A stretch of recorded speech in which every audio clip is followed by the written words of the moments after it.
we have a new poll on the mood of the country, and it ain't good. A Quinnipiac University survey finds a majority of American voters are deeply dissatisfied with the way things are going in this country, including 57% of all voters who think we've lost our identity as a nation. That includes 79% of Republicans and a whopping 85% of all Trump supporters. While our next guest says he understands the anger, he argues it is no excuse to support a candidate like Donald Trump. Even when the electorate's been angry, that doesn't necessarily, to my mind, mean that you see the success, if I have to call it that, of a candidate who is racist and sexist and xenophobic. Talking to Michael Dukakis there. Tavis Smiley is a PBS host and author of the new book, 50 for Your Future, Lessons from Down the Road. Tavis, great to see you. Good to see you, Megan. So we'll get to the book in a minute. Sure. Trump supporters say he is not a racist, he is not a sexist, he is somebody who has been an entertainer and who has taken a hard line on certain issues that really appeal to part of this so-called angry electorate, like on immigration, and that it's his detractors misrepresenting his remarks that lead people to those conclusions. I understand the dysfunction of our government and how people can be offended by that, and they're not the only ones, Trump supporters. The angry folks. Yeah, the angry folks. I get that. And yet, the point I tried to make there is what the alternative is to fixing that. And I just don't think that someone who doesn't have the sort of humanity, the sort of civility, the kind of integrity that we need right now to move America in the right direction is an option. You know, he says I'm not PC. That doesn't mean I don't have humanity. No, there's nothing wrong with there's nothing wrong with not being PC. The problem is whether or not you're moving America in the direction that it needs to be moving.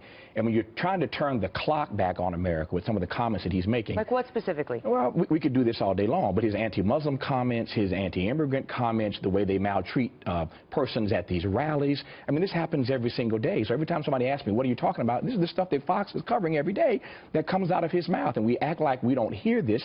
But Donald Trump can be disciplined if he, the question is, can he be disciplined enough to win the nomination in the days ahead? My thing is, whether he's disciplined or not, his true colors have already come out. We see Donald Trump for who he is on the one hand. On the other hand, I'm not really sure, as crazy as it sounds, that I know who Donald Trump is, because on any given day, he changes positions on the issue umpteen number of times. But not long ago, you suggested that you believed black Americans could get behind Donald Trump, which is a very different message from what we've heard from you recently. So why did you say that to begin with? I believed from the very beginning, as I've always believed, that black voters have to stop being taken for granted by one party and ignored by another party. And I said to Democrats, in a year where conventional wisdom left the station before the train did, don't assume that black folk are going to be in lockstep. But what is the evidence that Trump has any sort of bias against African Americans?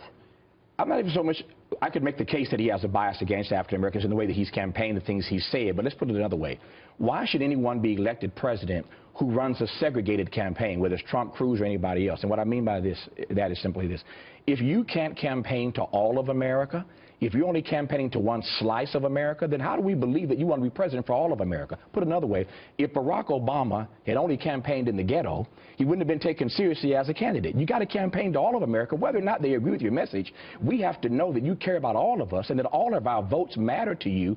And where's the evidence that Donald Trump or Ted Cruz have said to the rest of America that your vote matters to me and I'm willing to compete for it? And here's an agenda that includes you. I want to ask you about 50 for Your Future. Sure. This is about, you talk about stepping into your authentic life in this book. It's a way to sort of get people to the next best version of themselves. Yeah, it is.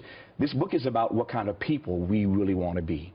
And this election is about what kind of nation we want to be. And I think those two things, Megan, are inextricably linked together. But if we can be our authentic selves or find a way to that, if we can not try to transcend who we are for votes or money or fortune or fame, but just be who we were created to be, and to recognize that today is not refundable, that every single day we got to do what we can to make America a better place to live and work, the country will be made better. I believe very quickly that all of Americans, this is going to sound strange to say, let me say it anyway, I think as Americans, as divided as this country is, we all want the same thing.